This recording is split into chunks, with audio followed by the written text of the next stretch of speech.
Welcome to the Small Business Tax Savings Podcast, powered by Jetro. Each week, we bring extremely valuable accounting and tax tips specific to small business owners. You will be on your way to growing your business and putting more money in your pockets. Here's your host. Hello and welcome back to another episode. Today's topic is on per diems for employees. So this would be as if you're a business owner, these are talking about per diems for your employees. Now, before we get into that, this episode is brought to you by Jetro, a digital accounting firm servicing business owners around the country, helping them relieve stress around financials and save thousands in taxes. I am your host and founder of Jetro, Mike Jesowshek.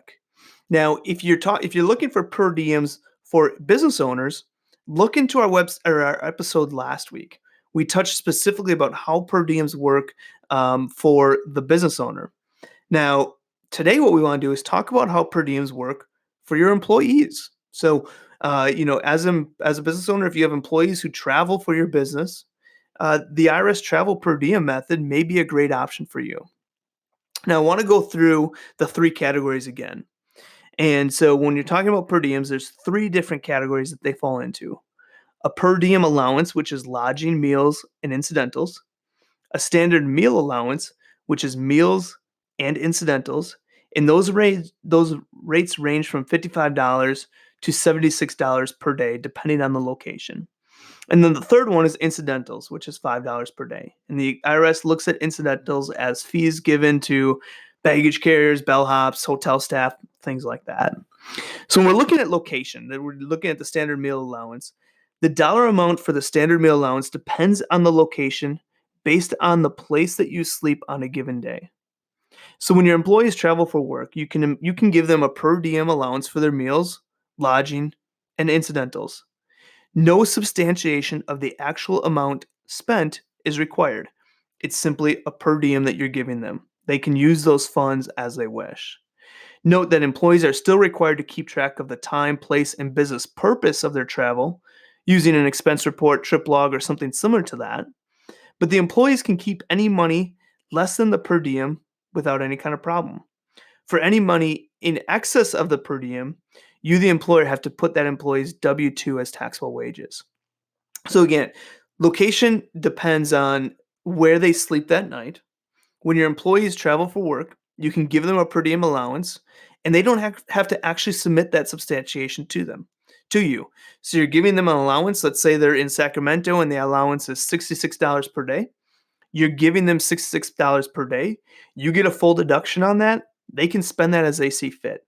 If they decide, I'm not going to eat, or I'm going to eat one meal a day at $10 and keep the rest, that's a choice that they can make, and you don't need to worry about that.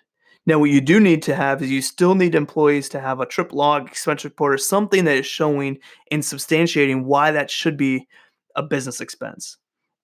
And again, if they use money less than the per diem, that's no problem. But if you give them money in excess of the per diem, then you do have to put that on the employee's W-2 as taxable wages. So let's look at how much you as the employer can deduct. Your per diem will likely have a business meal component, and the tax law grants you a partial deduction of $50,000 or 50% of the meal. So for the per diem, you're allowed a 50% deduction, unless you're in the transportation industry, which that's a different kind of ball game. Then that deduction would be 80%. But if you're just a normal business, consulting business, and it has a meal component, the meal component deduction is limited to 50%. And that percentage limits apply to both actual expense reimbursements and per diem reimbursements. So if you say, well, we don't want to do per diems, we want to just reimburse our employees actual, it's still 50% on the actual meal expense that they incur. Now, doing a per diem for your employees can make record keeping easy because you don't need to have them submit all these receipts to reimburse them. And it can also keep them in line with some standard limits and some spending habits. So if you're wondering about the per diems and how that relates to you as a business owner, so even if you're an employee of an S Corp, but you're the business owner, there are some restrictions on this per diem area. So check out our episode from last week if you're interested on how this matters to you as a business owner. But again, we see per diems being a really good fit for employers, again, because they don't have to require all these receipts from their employees. That can be a hassle, tracing that down, tracking that down, providing proof of it. So they don't have to grab receipts for it. It's just a simple reimbursement.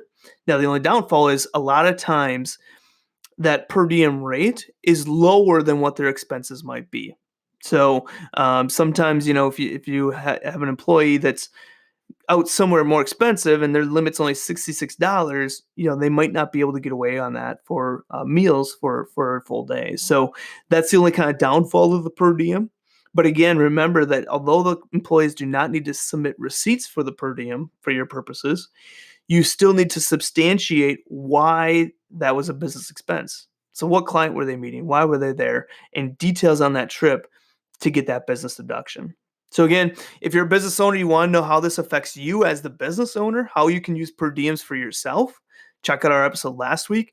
This episode is specifically related to employees and how you treat per diems for employees. So if you have any questions on this, let me know. Let me know in the Facebook group.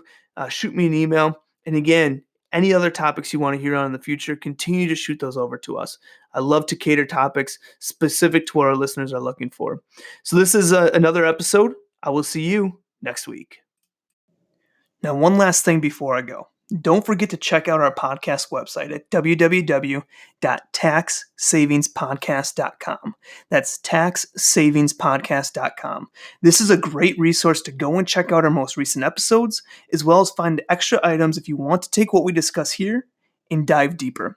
Again, also join our Facebook group where we share tons of value, and you have the opportunity to bring situations you are faced with to the table, and we'll help you out in that Facebook group, and other business owners will support you as well. You can join by simply searching in Facebook for the Small Business Tax Secrets group.